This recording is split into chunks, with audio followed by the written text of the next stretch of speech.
आने वाली नवरात्रि की आप सभी को बहुत बहुत शुभकामनाएं। Hello friends, welcome to my channel.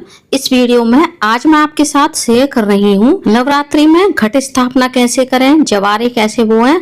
Navratri का डिटेल वीडियो मेरे चैनल पर आ चुका है, लिंक आपको ऊपर आई बटन में मिल जाएगी। वीडियो बहुत ही काम का होने वाला है, तो आप वीडियो को बिना स्किप किए एंड तक जरूर देखिएगा। पहले हम देख लेते हैं कि हमें जवारे कैसे बोने हैं। जवारे बोने के लिए आपको एक मिट्टी का कुंडा लेना है। यदि आपके पास मिट्टी का कुंडा ना हो तो आप कोई फैला हुआ बर्तन भी ले सकते हैं, उसमें भी आप जवारे बो सकते हैं। बस आपका वह बर्तन झूठा नहीं होना चाहिए, बर्तन आपका पूजा का या फिर नया बर्तन होना चाहिए।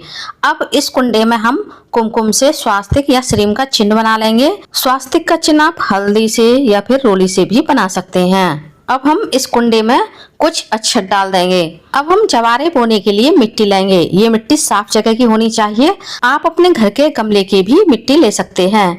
मिट्टी चिकनी नहीं होनी चाहिए, चिकनी मिट्टी होने से जवारे अच्छे नहीं होते हैं। यदि आपके पास चिकनी मिट्टी है तो आप उसमें थोड़ी सी रेत या बालू मिला लें। और जवारे बोने से पहले आपको इस मिट्टी में गंगा जल के छींटा जरूर मारने हैं, ताकि मिट्टी का शुद्धिकरण हो जाए। अब हमें जौ या फिर गेहूं लेने हैं। आप गेहूं और जौ को मिलाकर भी जवारे उगा सकते हैं। जवारे उगाने से पहले गेहूं और जौ को आपको 8-10 घंटे पहले पानी में भिगा कर रखना है, ताकि जौ और गेहूं अच्छे से फूल जाएं।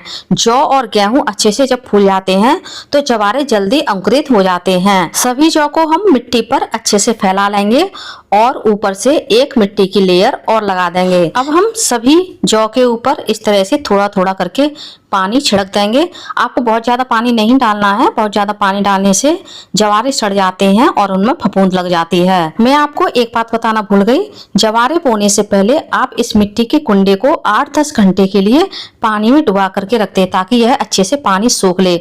जब हम जवारे बोएंगे तो पानी की वजह से इस कुंडे में नमी बनी रहेगी और हमारे जवारे सूखेंगे नहीं।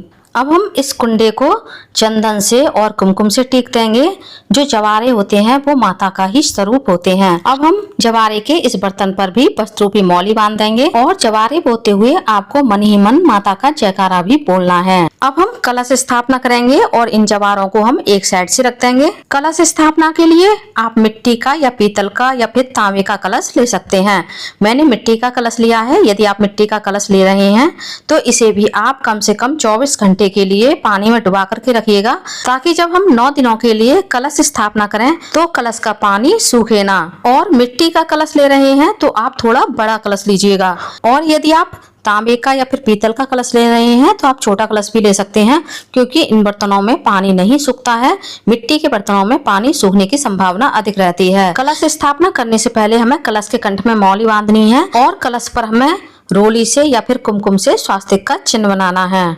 यदि आप मिट्टी के कलश की स्थापना करते हैं तो आपको हर बार नया कलश लाना होगा और धातु के कलश को आपको नया लाने की आवश्यकता नहीं है। कलश में पहले हम गंगा जल डालेंगे, उसके बाद इस कलश को हम कंठ तक शुद्ध जल से भर देंगे।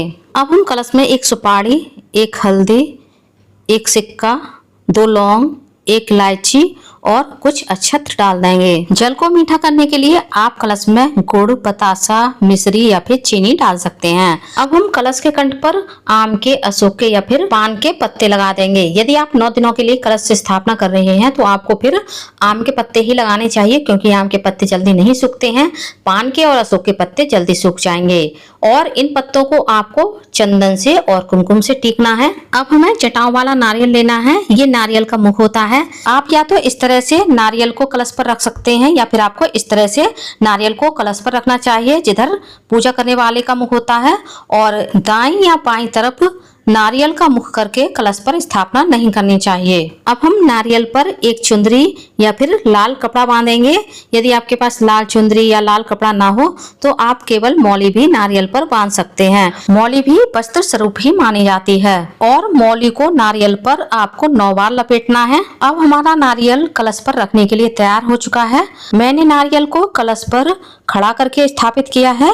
आप नारियल को लिटाकर यानी नारियल का मुख अपनी ओर करके भी कलश पर स्थापित कर सकते हैं। हमने जो जवारे बोए हैं, इस जवारे के बर्तन में हम इस कलश को स्थापित कर देंगे। मैंने जवारे की और कलश की एक साथ स्थापना की है। आप जवारे की और कलश की अलग अलग भी स्थापना कर सकते हैं। किसी भी अनाज के ऊपर हमें कलश की स्थापना करनी होती है। मैंने चावल लिए हैं, आप चावल की जगह गेहूं या जौ भी ले सकते हैं। आप चाहें तो इस तरह से चावल की सिंपल ढेरी लगाकर भी कलश की स्थापना कर सकते हैं और आप चाहें तो चावल से अष्टदल कमल भी बना सकते हैं। इस तरह से हम नवरात्रि की पूजा में घट स्थापना करते हैं।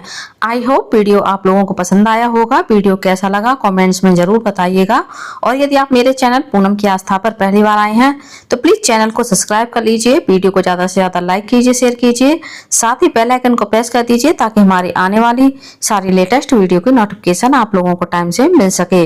कमेंट्स में जय माता दी अवश्य लिखिएगा। धन्यवाद फ्रेंड्स, जय माता दी, राधे राधे।